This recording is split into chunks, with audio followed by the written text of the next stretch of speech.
တူဂျိုမျိုးမှာရဲတပ်ဖွဲ့ရမျိုးအနှံ့ပြမှာလိုရှိဝရမ်းကတ်ထားတဲ့ရောက်စောသားတယောက်နောက်ကိုလိုက်ဖမ်းနေကြပါတယ်။ထိုလူကလူစီကားတဲ့လမ်းမပေါ်ရောက်တဲ့ကမင်္ဂလေးတယောက်ကိုဓာတ်ဆက်ကန်ပစ်ဖမ်းဆီးပြီးတပ်ပစ်မယ်လို့ချင်းချောက်နေပါတယ်။အဲ့ဒီချိန်မှာပဲသူ့ရင်ဘက်ကရုတ်တရက်နာကျင်လာပြီးမြေချင်းပေါ်လဲကျကနှလုံးရက်ပြီးတေဆုံးသွားပါတယ်။နောက်တစ်နေ့မှာတော့နိုင်ငံခြားရေးဒုတိယညွှန်ကြားရေးမှူးကသူ့ရုံးခန်းထဲကထွက်လာချိန်မှာသတင်းတောက်တွေကဝိုင်းဝန်းမေးမြန်းကြပါတယ်။သူတို့မောင်းထုတ်ဖို့ပြင်းနေတော့မှပဲသူလည်းလဲကျပြီးနှလုံးရက်ကတေဆုံးသွားပါတယ်။အနီးနားမှာလည်းလူတက်မှုနဲ့ဆွဆွဲခံထားရတဲ့မတ်တူကတက်တဲ့အထောက်အထားမခံလုံမှုကြောင့်ပြဲလဲလွတ်မြောက်လာခဲ့ပေမဲ့သတင်းတောက်တွေဝိုင်းဝန်းမေးမြန်းနေတော့မှပဲနှလုံးရက်ပြီးတေဆုံးသွားပြန်ပါတယ်။ရက်တွေကြာလာတာနဲ့မြမျိုးအနှံ့ပြမှာရှိတဲ့ရောက်စိုးကောင်တွေနဲ့ထောင်ထဲကကျင်းသားရတောင်နှလုံးရက်ပြီးရုတ်တရက်တေဆုံးလာကြပါတယ်။ရဲတွေနဲ့မီဒီယာတွေကဒါတိုက်ဆုံမှုတစ်ခုမဖြစ်နိုင်ဘူးလို့သိလာကြတဲ့အခါအားလုံးကဒီနောက်ကွယ်မှာရှိတဲ့လူအကြောင်းပြောဆိုလာကြပြီးသူ့ကိုကေလာဆိုတဲ့စကားလုံးရဲ့ဂျပန်အတန်ထွက်ခီရာလို့ခေါ်ကြပါတယ်။အချို့လူတွေကကီရာလို့ရဲ့ကြောင့်ရာဇဝမှုတွေယော်နေလာတဲ့အတွက်ထောက်ခံကြပါတယ်။အချို့ကတော့ဘယ်လူသားမှဒီလိုဖျားသခင်လို့စီရင်ပိုင်ခွင့်မရှိဘူးလို့ယူဆကြပြီ။အချို့ဘာသာရေးအဖွဲ့တွေကတော့ဒါအပြစ်ရှိသူတွေကိုစီရင်ဖို့ဖျားသခင်နောက်ကွယ်မှာရှိနေရလို့ထင်နေကြပါတယ်။ညတညမှာသတင်းထုတ်လွှင့်ချက်တစ်ခုကလူတယောက်ဘန်နာရေးကုမ္ပဏီတစ်ခုထဲသို့ဖောက်ထွင်းဝင်ရောက်ပြီးဝန်ထမ်းတွေကိုဓာတ်ဆက်ကန်ပြဖာစီတာကြောင့်ပြောကြနေပါတယ်။လိုက်ရ TV ပေါ်မှာရာဇဝကောင်ရဲ့နာမည်နဲ့ဓာတ်ပုံမြင်လိုက်တဲ့အခါချက်ချင်းပဲသူ့ရဲ့မဆုစာအုပ်ကိုထုတ်လိုက်ပြီးနာမည်ရေးလိုက်ပါတယ်။စက်ကနဲငယ်တွင်းမှာပဲသတင်းတောက်ကရာဇဝကောင်ဟာရုတ်တရက်နှလုံးရက်ပြီးတေဆုံးသွားကြောင်းကြေညာလိုက်ပါတယ်။နောက်တစ်နေ့ကောလိပ်မှာလိုက်နဲ့သူ့ချစ်သူရှီယိုရီတို့ကခီရာအကြောင်းဆွေးနွေးနေပါတယ်။ရှီယိုရီကခီရာရဲ့လုပ်ရက်တွေကိုစမ်းကျင်ပြီးဥပဒေကိုယုံကြည်တဲ့သူဖြစ်ပြီးလိုက်ရှင်းနေဖြစ်လာတဲ့ကလူတွေကိုပို့ပြီးတရားမျှတအောင်ကူညီနိုင်မယ်လို့ပြောပါတယ်။ဒါပေမဲ့လိုက်ကဥပဒေပေါ်ယုံကြည်မှုပျောက်ဆုံးသွားပြီလို့ပြောပါတယ်။လွန်ခဲ့တဲ့ရက်တစ်ပတ်အနေငယ်ရာသူကရက်တစ်ပတ်စနစ်တဲ့ဟောက်ဝင်လို့ပြီးဝင်ရောက်ကြည့်ရှုခဲ့တဲ့အကောင်ရာဇဝတ်ကောင်တွေကိုမဖမ်းမိပဲဒါမှမဟုတ်အပြစ်မပေးဘဲအမှုပေါင်းများစွာကိုပြစ်ခဲ့တာကိုတွေ့ရှိခဲ့ပါတယ်။ဒါအောင်မယုံကြည်နိုင်တဲ့အတွက်ညတညမှာသူကဘာတစ်ခုကိုသွားခဲ့ပြီးရာဇဝတ်ကောင်တွေကလူသားအရာကိုဘယ်လောက်နှစ်သက်ကြောင်ပြောနေခဲ့တာကိုကြားခဲ့ရပါတယ်။သူတို့ကမကြားခင်မှာပဲလိုက်ကိုသတိထားမိပြီးဒါနဲ့ချင်းချောက်ကဘသူမှသူတို့ကိုထောင်နဲ့မထည့်နိုင်ဘူးလို့ပြောလိုက်ပါတယ်။ဘာထွက်လာတဲ့အခါလိုက်ရလက်ရှိစနစ်ရဲ့အခြေအနေကိုဆက်ရှုပ်ယွန်စားပြီးသူ့ရဲ့ဥပဒေစာအုပ်ကိုမိုက်ပုံနဲ့ကိုပြစ်ချလိုက်ပြီးနောက်အနီးနားမှာဓာတ်နှုတ်လို့ရေးထားတဲ့လောဝက်ဆန်းကျတဲ့မဆုစာအုပ်အုပ်ကိုတွေ့ရှိခဲ့ပါတယ်။သူကအဲ့ဒီမဆုစာအုပ်ကိုအယူသွားပြီးနောက်ပထမစာမျက်နှာကိုဖတ်ရှုကြည့်တဲ့အခါမဆုစာအုပ်ထဲမှာနာမည်ရေးခံရတဲ့သူဟာတေဆုံးလိမ့်မယ်လို့ရေးထားပါတယ်။လိုက်ကဒါကနောက်ပြောင်မှုတစ်ခုလို့ထင်ခဲ့ပေမဲ့သတင်းထဲမှာလွတ်မြောက်နေတဲ့လူသက်သမားတယောက်အကြောင်းမြင်လိုက်တဲ့အခါသူကမဆုစာအုပ်ထဲမှာနာမည်ကိုအပျော်တမ်းရေးလိုက်ပါတယ်။နောက်တစ်နေ့မနက်မှာသူသတင်းစာဖတ်ကြည့်တဲ့အခါရာဇဝတ်ကောင်တေဆုံးသွားတာကိုတွေးလိုက်ပြီးတုန်လှုပ်သွားပါတယ်။အစာတော့ဒါတိုက်ဆုံမှုတစ်ခုလို့ထင်ခဲ့ပေမဲ့နောက်ပိုင်းလမ်းလျှောက်နေတော့မှဘာရာဇဝတ်ကောင်တွေးလိုက်ပြီးနောက်တစ်ချိန်ကြိုးစားကြည့်ဖို့ဆုံးဖြတ်လိုက်ပါတယ်။လိုက်ရလက်တစ်ဖက်ကနေစောင်းကြည့်နေရင်မဆုစာအုပ်ထဲမှာအဲ့ဒီလူရဲ့နာမည်ကိုရေးလိုက်တဲ့အခါသူ့ကိုအော်စေတာအဲ့ဒီလူကရုတ်တရက်လဲကျပြီးနှလုံးရက်ကတေဆုံးသွားပြန်ပါတယ်။အခုတော့မဆုစာအုပ်ရဲ့အစွမ်းကိုသူတေချာသွားပြီဖြစ်တဲ့အတွက်လိုက်ရအခြားစီကံချက်တွေကိုဖတ်ကြည့်ပါတယ်။မဆုစာအုပ်ကရေးသူကထိုလူရဲ့မျက်နှာကိုစိတ်ထဲမှာပုံဖော်နိုင်မှသာလုပ်ပါတယ်။ပြီးတော့နာမည်ရေးပြီးနောက်စက္ကန့်40အတွင်းတေဆုံးရတဲ့အကြောင်းအရာကိုမဖော်ပြနိုင်နှလုံးရက်ပြီးတေဆုံးမှာဖြစ်ပါတယ်။နောက်ပိုင်းလိုက်ရအိမ်ပြန်လာချိန်မှာသူ့ကိုယ်သူရူးလို့မိတ်ဆက်ပေးတယ်။ကြောက်စရာကောင်းတဲ့တရားတစ်ကောင်တွေ့ဆုံခဲ့ပါတယ်။သူကတေမင်းတမဖြစ်ပြီးမဆုစာအုပ်ကိုကင်ဖို့သူမှသာသူ့ကိုတွေ့မြင်နိုင်ပါတယ်။လိုက်ရှာတွေ့ဖို့မဆုစာအုပ်ကိုခြာရက်ခဲ့တာသူဖြစ်ပြီးလူသားတယောက်အနေနဲ့ဒါကိုဘယ်လိုသုံးမလဲဆိုတာကြည့်ကျင်တာကြောင့်လိုက်ရဒါကိုကြိုက်တဲ့လောက်သုံးနိုင်မှာဖြစ်ပါတယ်။ဒါကိုကြားပြီးနောက်လိုက်ရရာဇဝမှုကင်းစင်တဲ့ကဘာတစ်တစ်ခုကိုဖန်တီးဖို့ဓာတ်နှုတ်ကိုသုံးချမယ်လို့တစ္ဆာဆိုလိုက်ပါတယ်။ဒီလိုနဲ့လေးလကြာပြီးနောက်ရဲတပ်ဖွဲ့ကကီရမှုကိုစုံစမ်းစစ်ဆေးနေစေဖြစ်ပေမဲ့ဘာတဲလုံစားမှမရပဲဖြစ်နေပါတယ်။စုံစမ်းစစ်ဆေးမှုကတော့လိုက်ရဖကင်ရှိုချီယိုဖြစ်ပါတယ်။ရဲတွေကတဲလုံစားရဖို့အလုံးစိတ်အားထက်သန်နေတဲ့အတွက်သူတို့ကအလင်လို့ခေါ်တဲ့လိုဝက်ဆန်းကျတဲ့ညံကြီးရှင်တယောက်နဲ့ပူးပေါင်းလှုပ်ဆောင်ဖို့သဘောတူခဲ့ပါတယ်။အလင်ကတော့သူ့ရဲ့လက်ထောက်ကတဆင်လက်တော့ကနေဆက်သွဲပါတယ်။အလင်ကကဘာတော်မှာဖြစ်ပွားနေတဲ့လိုဝက်ဆန်းကျတဲ့ရာဇဝမှုတွေရဲ့အချက်လက်အားလုံးခွဲခြမ်းစိတ်ပြပြီးလိုက်ရဂျပန်မှာရှိနေရလို့ကောက်ချက်ချပါတယ်။ဒါကိုတက်သိပြဖို့သူကရဲတွေနဲ့အတူအစီအစဉ်တစ်ခုပြုလုပ်ပါတယ်။တနေ့မှာလိုက်ရစုံစမ်းစစ်ဆေးမှုတယောက်ကကီရာကိုဖမ်းဖို့တက်သိအလုံးလောက်ရှိတယ်လို့တစ္ဆာဆိုရတယ်။ကဘာလုံးဆိုင်ရာထုတ်လွှင့်ချက်တစ်ခုကိုကြည့်နေပါတယ်။သူ့နာမည်ကစကရင်ပေါ်မှာပေါ်လာတဲ့အတွက်လိုက်ရဓာတ်နှုတ်ထဲမှာချက်ချင်းရေးလိုက်ပြီးအဲ့ဒီလူက TV ပေါ်မှာတင်သိဆုံးသွားပါတယ်။ရုပ်တရက်အလင်ရဲ့လိုကစကရင်ပေါ်မှာပေါ်လာပြီးသူ့အတန်ဟာဒါထုံကြားတစ်ခုဖြစ်ကြောင်းရှင်းပြပါတယ်။သိဆုံးသွားတဲ့လူကတေတံကြကန်ရတဲ့ရာဇဝသားတယောက်ဖြစ်ပြီးထုတ်လွှင့်ချက်ကလည်းတစ်ကမ္ဘာလုံးမဟုတ်ပဲတကယ်တော့ဂျပန်ဒေသမှာပဲထုတ်လွှင့်နေတာဖြစ်ပါတယ်။သူ့ရဲ့တီနီယာကိုအတီးပြူလာပြီးအလင်ကလိုက်ကိုဖမ်းပြီးတေတံပေးမယ်လို့ကြေပေးလိုက်ပါတယ်။လိုက်ကပြန်လဲတိုက်ခတ်ချင်ပေမဲ့အလင်ရဲ့တကယ်နာမည်နဲ့မျက်နှာကိုမသိတဲ့အတွက်သူဘာမှမလုပ်နိုင်ပဲဖြစ်နေပါတယ်။ရုကသူ့ရဲ့တေမင်းတမန်မျက်လုံးတွေကလူရဲနာမည်နဲ့တေဆုံးမဲ့ချေကိုမြင်နိုင်စွမ်းရှိကြောင်းရှင်းပြပါတယ်။သူကဒီအစွမ်းကိုလိုက်နဲ့မျှဝေခြင်းသူ့ရဲ့ကြံရှိနေတဲ့တက်တန်းအတွက်ကိုပေးဆောင်မှာဖြစ်တဲ့အတွက် လိုက်ကညင်းပယ်လိုက်ပါတယ်နောက်တစ်နေ့မှာအလင်ရရဲတွေကိုသူ့ထွက်ချက်ထားတဲ့အချက်လက်တစ်တို့တင်ပြတဲ့အခါတည်ဆုံမှုအားလုံးအချိန်ကိုက်မှုကကောလိပ်အချိန်စရာနဲ့ကိုက်ညီနေကြောင်းထုတ်ဖော်ခဲ့ပါတယ်ဆိုလိုတာကီရာအတန်းချိန်တွေမှာလူမတက်တဲ့ကောလိပ်ကျောင်းသားတယောက်ဖြစ်နေပါတယ်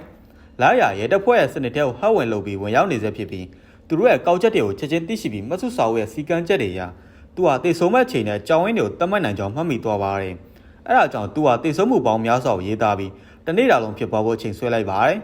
အလင်ရဓာတ်အောင်မြင်တဲ့ကကီရာသူ့ရဲ့ချီယာတို့ဖုံးကွယ်နေအောင်သိရှိလိုက်ပြီးရဲတပ်ဖွဲ့ထဲမှာသတင်းပေါက်ကြားနေရသူရှိတယ်လို့ကောက်ချက်ချလိုက်ပါတယ်သူကရဲအားလုံးနဲ့သူတို့ရဲ့မွေသားစုဝင်တွေကိုစုံစမ်းစစ်ဆေးဖို့ပြင်ဆင်လိုက်ပါတယ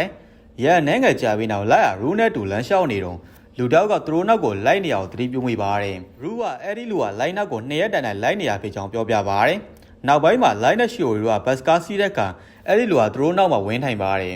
လိုက်ကသူ့ကိုချက်ချင်းရင်ဆိုင်ခြင်းပေမဲ့ထိုလူကဘာမှမသိတယ်လို့ဟန်ဆောင်နေပါတယ်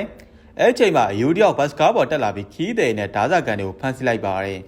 ်လိုက်ကသူ့ကိုမကြသေးမီထောင်ကလွန်မြောက်လာတဲ့လိုရှိရာဇဝတ်ကောင်အဖြစ်မှတ်မိပြီးကုညီကျင်တဲ့အတွက်သူကစက်ကူစာတစ်ခုပေါ်မှာသူ့ကိုတိုက်ခိုက်တော့မယ်လို့ရေးလိုက်ပါတယ်သူ့နောက်ကလူကဓာတ်အောင်မြင်တဲ့ကသူ့ကိုအန်တယ်ရှိချောင်းချက်ချင်းတတိပေးပြီးသူက FBI ဖြစ်တဲ့အတွက်သူ့ကိုယုံကြည်ဖို့ပြောပါတယ်လိုက်ကသူ့ကိုမယုံကြည်တဲ့အတွက်အဲ့ဒီလူကသူ့ရဲ့တစက်ကိုပြသတဲ့ကလိုက်ကသူ့နာမည်က Rage ဖြစ်တာကိုသိလာရပါတယ်သူတို့စကားပြောနေအောင်သတိပြုမိပြီးရာဇဝတ်ကောင်ကအနားကိုကတ်လာတဲ့အခါ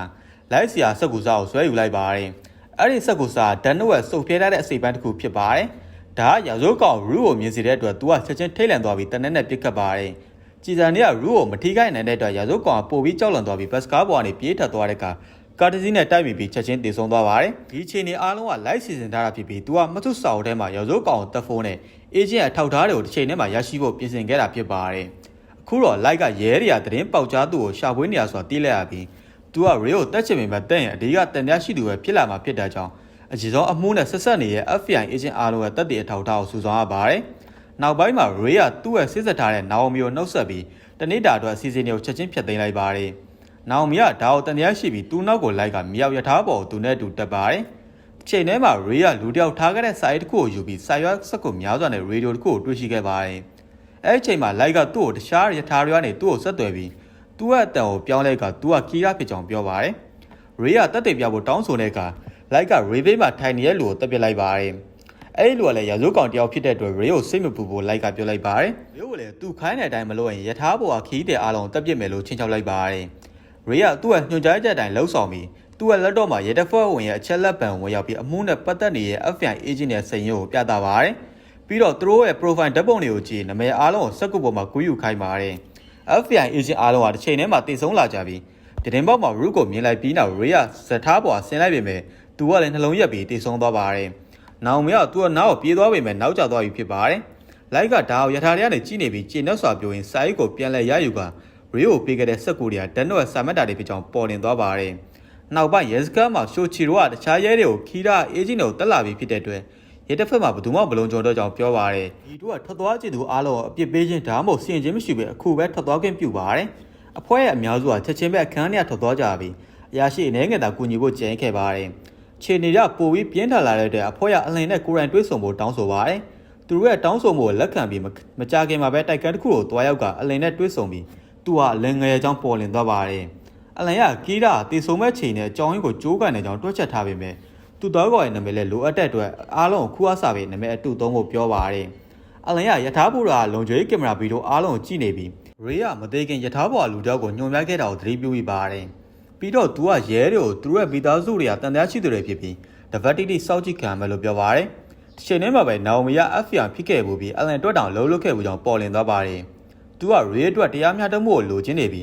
းကိုရန်စုံစမ်းစစ်ဆေးမှုတွေစတင်ခဲ့ရာနောက်ဆုံးမှာဘတ်စကားဖြစ်စဉ်ကြောင့်ရေမောင်းစရာတေးလေးချက်လက်ချိုရရှိခဲ့ပါတယ်။တန်တရားရှိလာတဲ့အတွက်သူကလိုက်ကိုကောလိပ်မှာတွားရောက်ရင်ဆန်ပေမဲ့လိုက်ကဘာမှမသိကြောင်းညင်းဆိုပါတယ်။မတော့ကမီနောင်မီကသူ့ကိုနမဲအတူပေးခဲ့တာဖြစ်ကြောင်းဒါလိုက်အပြစ်ရှိကြောင်းတက်သေးပြဖို့သူ့ရဲ့အစီအစဉ်ဖြစ်ကြောင်းဝန်ခံပါတယ်။လိုက်အိမ်မရောက်တဲ့ကတကားမှာထားခဲ့တဲ့အခဲတံချုံတွေကကျမ်းပြုံမှာရှိနေအောင်သတိပြုမိတဲ့အတွက်တယောက်ယောက်ကသူ့အိမ်ခန်းထဲဝင်ရောက်ခဲ့ကြောင်းသိရှိသွားပါတယ်။သူ့အထဲကိုဝင်ပြီးရူကိုယူမဆိုင်ပဲသူ့ရဲ့အိမ်စာတွေကိုလုပ်နေပါတယ်။ရူကတော့တစ်စက္ကန့်နဲ့တစ်စက္ကန့်ပိုပြီးစေးနောက်ဆက်ဖြစ်လာပါတယ်။ပြီးမှလိုက်လမ်းလျှောက်ဖို့အပြင်ထွက်တဲ့ကရူကိုသူ့အခန်းကဂျားဖက်နားထောင်ခံရတာဖြစ်နိုင်ကြောင်းရှင်းပြပါတယ်။သူ့ရဲ့ theory ကမှန်ကန်နေပြီးအ ခုတော့အလန်နဲ့ရဲရီယာသူ့အကောင့်24နိုင်ပဲလုံးစောင့်ကြည့်နေကြပါတယ်ပထမရက်အနေငယ်မှာဘာမှမဖြစ်ပေမဲ့နောက်ဆုံးမှာရာဇဝတ်ကောင်တယောက်ကလှုပ်ဝက်စမ်းကြတဲ့ချိန်တွေမှာတည်ဆုံသွားခဲ့ပါတယ်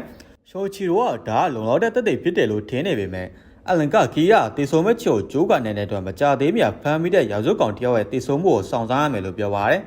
ရဲအနေငယ်ကြာပြီးနောက်လာညသာစားပြီးအလူကျော်ထုံတဲ့သူအခန်းထဲဝင်သွားကစာဖတ်ရင်းစားနေပါတယ်အဲ့ချိန်မှာသတင်းထုတ်လွှင့်ချက်တစ်ခုဟာရာဇဝတ်ကောင်အသေးတောင်နဲ့ပတ်သက်တဲ့အမှုအကြောင်းပြောကြားရာမကြခင်မှာပဲနှလုံးရက်ပြီးတည်ဆုံသွားပါတယ်။ဆိုချီရိုကဒါအောင်မြင်ပြီးသူသားပြည့်ကင်းစကြောင်တက်တေပြနိုင်တဲ့တော့ဝမ်းသာသွားပြီးအလင်ကလည်းသူတန်ကြားရှိနေစေဖြစ်ပေမဲ့ကင်မရာတွေကိုဖယ်ရှားခွင့်ပြုရရှိသွားပါတယ်။နောက်တစ်နေ့ရူကကြားပြတ်နားထောင်မှုတွေမရှိတော့ကြောင်းအတီးပြုတ်ပြီး